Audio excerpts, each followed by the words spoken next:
కేవలం ఒక పార్టీ ఓడిపోయింది కాబట్టి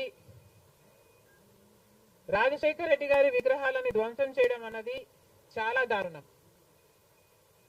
రాజశేఖర్ రెడ్డి గారు ఒక మహానాయకుడు, ఆంధ్ర రాష్ట్ర ప్రజలకు నమ్మకంగా సేవ చేసిన నాయకుడు. సేవ చేస్తూనే ప్రజల మధ్యలో నేను ఇంకా ఎంతో చేయాలి, సాధించాలి అని రచ్చబండకని బయలుదేరి వెళ్లి చనిపోయిన నాయకుడు రాజశేఖర్ రెడ్డి గారు. రాజశేఖర్ రెడ్డి గారు లాంటి మహానాయకుడు చనిపోతే దాదాపు 7,000 మంది ప్రజలు ఆ బాధ తట్టుకోలేక, నిజాన్ని జీర్ణించుకోలేక ఆయన వెనకాలే చనిపోయారు. అంత గొప్ప నాయకుడు రాజశేఖర్ రెడ్డి గారు. ఒకసారి ఏం చేస్తున్నాము అని ఇలాంటి వాళ్ళు ఆలోచన చేసుకోవాలి. చనిపోయిన వాళ్లకు కూడా రాజకీయాలు ఆపాదించడం ధర్మం కాదు. చనిపోయిన వాళ్లకు కూడా గెలుపు ఓటములు ఆపాదించడం న్యాయం కాదు. మరొక్కసారి చెప్తున్నాం, రాజశేఖర్ రెడ్డి గారు మీకు చేసింది ఏమీ లేదు.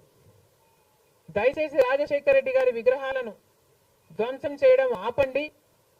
మీరు చేశారని వాళ్ళు చేశారని మీరు, ఇలా ఒకరి మీద ఒకరు చేసుకుంటూ పోతే దీనికి అంతే ఉండదు.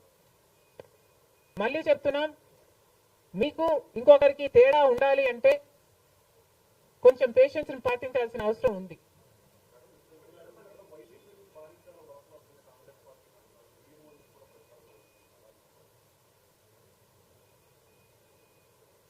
ఈవెన్చువలీ పిల్ల కాలువలన్నీ సముద్రంలో కలవాల్సిందే.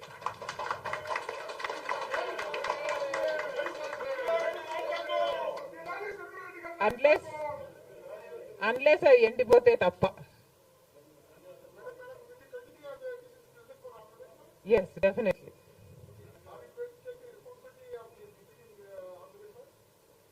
There is no taking the responsibility of anything in Andhra Pradesh, because in Andhra Pradesh, Congress is the only party that has stood by the people and has fought for the special status.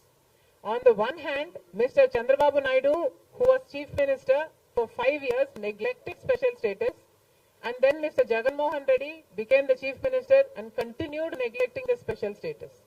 Congress party was the only party fighting for special status and for all the rights of the AP reorganization.